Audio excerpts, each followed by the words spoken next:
Good morning, student. Today we are study chapter number 5.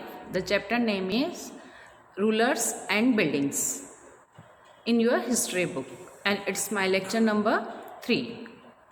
इससे पहले हमने जो प्रीवियस लेक्चर था उसमें डिस्कस किया था कि किस तरह से मुग़ल ने जितना भी कंस्ट्रक्शन करवाया है वो काफ़ी यूनिक रहा है.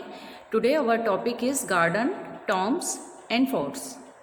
इस टॉपिक को हम थोड़ा सा इसका पार्ट पहले डिस्कस कर चुके हैं कि मुग़ल किस तरह से आर्किटेक्चर में इंटरेस्ट ले रहे थे, किस तरह से उन्होंने 4 बाग डेवलप करवाए जो कि आगरा में हैं, दिल्ली में हैं, फतेहपुर सीकरी में हमें देखने को मिलते हैं, अभी तक हैं. कश्मीर में भी 4 बाग फेमस है.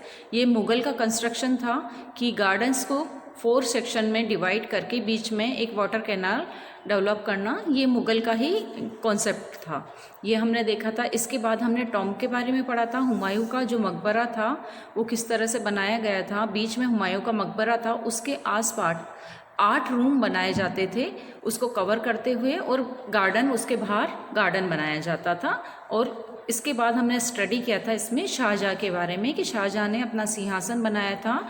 वो मस्जिद उसका जो था फेस था, मतलब जब लोग सिंहासन की तरफ देखते थे तो मस्जिद में जिस तरह से नमाज पढ़ते हैं तब जो फेस रहता है, उन्होंने उस कॉन्सेप्ट पर वर्क किया था कि अभी भी जब वो उस राजा की तरफ देखें तो मस्जिद में उस डायरेक्शन वही रहे.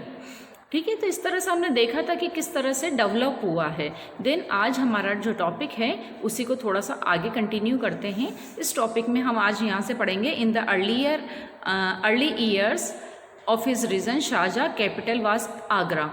जब अर्ली ईयर में शाहजहाँ की कैपिटल, अभी तक हमने दिल्ली के बारे में बात किया था, तो अब इस वीडियो में हम देख रहे हैं कि शाहजहाँ की कैपिटल जब अर्ली ईयर में कहाँ थी, आगरा में थी. तब कैसा था आगरा, उन्होंने क्या वहाँ का कंस्ट्रक्शन कैसा था. तो आगरा में जो कैपिटल थी तब वहाँ रिवर फ्लो करती थी यमुना. तो जितना भी कंस्ट्रक्शन था, जितने भी वहाँ के रिच पर्सन थे, मतलब जो दरबार में मंत्री सामंत वगैरह रहते हैं, इन सब के जो घर थे वो गार्डन कंस्ट्रक्शन 4 बाग के अकॉर्डिंग ही बने हुए थे. लेकिन कहाँ थे, नदी के तट पर थे. नदी के किनारे किनारे 4 बाग के बीच में उन्होंने उनके घर भी, उनके महल भी कंस्ट्रक्ट करवाए थे. क्लियर. तो इस तरह से उन्होंने जितने भी रिच पर्सन थे वो नदी के किनारे सेटल हुए थे. ये देखिए, इस डायग्राम से आपको समझ में आएगा. यहाँ पर आपको डायग्राम दिखाई दे रहा है. ठीक है, यहाँ पर आपकी बुक में सबके ये ड्रॉ है. तो देखिए, ये यमुना नदी बीच में फ्लो कर रही है ना.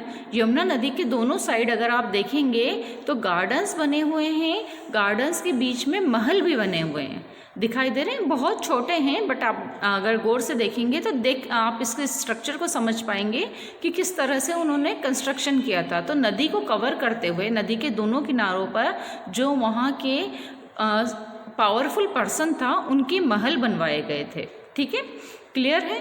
अब हम बात ताजमहल की करते हैं. आगरा है तो डेफिनेटली ताजमहल की बात होगी. और ताजमहल किसने बनाया था, शाहजहाँ ने बनाया था. तो शाहजहाँ ने ताजमहल भी कहाँ पर बनाया है, देखिए ताजमहल भी इसमें दिखाई दे रहा है. यमुना नदी के एक किनारे पर पूरा ताजमहल बना हुआ है, सेपरेटली दिखाई दे रहा है आपको. तो ताजमहल पूरा सफ़ेद, यहाँ पर इसका मेंशन भी है आपकी. ये देखिए, ये ताजमहल है, ये यमुना नदी के किनारे पर बना हुआ है. इस तरह का ताजमहल है. किससे बना हुआ है, ये पूरा वाइट संगमरमर से बना हुआ है ना. और 7 वंडर्स में से ये कवर होता है हमारा ताजमहल भी. एक 7 वंडर्स में से, वर्ल्ड के जो 7 वंडर्स हैं उसमें से एक ताजमहल भी है. और ये किसने बनाया था, शाहजहाँ ने बनाया था. ठीक है, कहाँ है ये, आगरा में ही, यमुना नदी के किनारे पर है ना. तो इसमें इसके बारे में भी लिखा है कि रिवर फ्रंट पर उन्होंने एक गार्डन बनाया था, ताजमहल बनाया था, और उसके आगे क्या बनाया था, गार्डन बनाया था. इसमें भी वो पूरा वाइट मार्बल का यूज़ किया हुआ है ना. और दक्षिण इसके बैक साइड पर क्या है, यमुना नदी है. ताजमहल के जस्ट बैक साइड पर लगी हुई क्या है, यमुना नदी है. तो एक बेहतरीन कंस्ट्रक्शन था जो कि मुग़ल ने किया था. मेनली शाहजहाँ का जो सबसे बेहतरीन कंस्ट्रक्शन है वो ताजमहल ही है. ठीक है, तो अभी हमने ये सारी बात कहाँ की है, आगरा की. ठीक है, आगरा, यहाँ पर यमुना रिवर फ्लो कर रही है और इसके आसपास देखिए जो वहाँ के पावरफुल पर्सन थे उनके घर बने हुए हैं. देन दिल्ली में जब कैपिटल शिफ्ट की, देखिए दिल्ली का मैप दिया हुआ है इसमें, है ना. तो जब दिल्ली में कैपिटल शिफ्ट की थी उन्होंने, तो यहाँ पर भी एक घनी बस्ती दिखाई दे रही है, बट आसपास नदी के बैंक के किनारे पर जितना भी है वहाँ पर भी पावरफुल लोगों के ही महल बने हुए थे। इसमें किसी भी ऑर्डिनरी इंसान को यहाँ पर अपने महल या घर बनाने की परमिशन नहीं दी गई थी। इवन शाहजहाँ के जो बेटे थे, उनके जो सबसे बड़े बेटे थे, सिर्फ उन्हीं को परमिशन दी गई थी कि यहाँ पर वो अपना महल बना सकते हैं। इसके अलावा बहुत कम लोगों को रिवर के किनारे पर परमिशन मिलती थी महल बनाने के लिए। तो इस तरह से शाहजहाँ ने काफ़ी अच्छा आर्किटेक्चर बनवाया है और उनका अभी तक हमें मेमोराइज होता है कि उन्होंने इतना अच्छा दिया है। अब हमारा नेक्स्ट टॉपिक है रीजन एंड एम्पायर।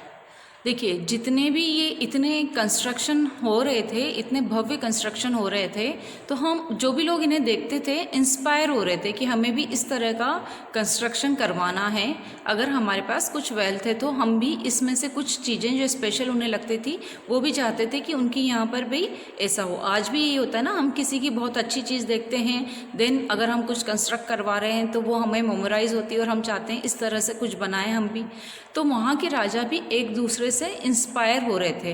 तो मीन्स मुग़ल ने जितना भी करवाया है वो दूसरे राजा उससे प्रेरित होकर वहाँ पर कंस्ट्रक्शन करवा रहे थे, या फिर दूसरे राजाओं ने कुछ करवाया है तो मुग़ल या दूसरे अन्य जो राजा थे वो उनसे इंस्पायर होकर इस तरह से जो कंस्ट्रक्शन का व्यू था वो चेंज हो रहा था, एक दूसरे से शेयरिंग कर रहे थे और नए मोटिवेट हो रहा था, नए तरीके आ रहे थे। ठीक है, तो यहाँ पर जितने भी हैं मीन्स 8 से 18 सेंचुरी के बीच में जो ये हमारा कंस्ट्रक्शन से रिलेटेड जितनी भी एक्टिविटी हैं इनमें बहुत ज़्यादा बढ़ोतरी हुई है और विभिन्न क्षेत्रों पर क्या हुआ, अपने व्यूज़ का एक्सचेंज हुए हैं। एक्सचेंज होने के कारण क्या है, एक दूसरे की परंपरा अपनाई जा रही थी। उदाहरण के लिए हम देखते हैं इसमें विजयनगर का लिखा हुआ है ना, तो विजयनगर की राजाओं की जो गजशाला था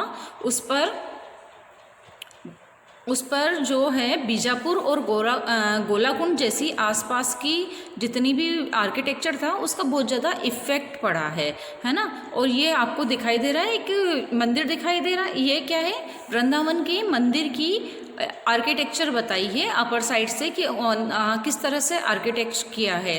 तो मथुरा के निकट जो वृंदावन है वहाँ पर मंदिर जो बने थे उसकी बहुत ज़्यादा वो किससे थी, फतेहपुर सीकरी में जो महल बने थे उससे मैच कर रही थी। ये वृंदावन के मंदिर का एक व्यू है जो कि किससे मैच कर रहा है, फतेहपुर सीकरी से मैच कर रहा है। तो इस तरह से क्या हो रहा था, व्यूज़ एक्सचेंज हो रहे थे, लोग एक दूसरे के से इंस्पायर हो रहे थे और नई चीज़ें निकल के आ रही थी, नए आर्किटेक्चर बन रहे थे, है ना।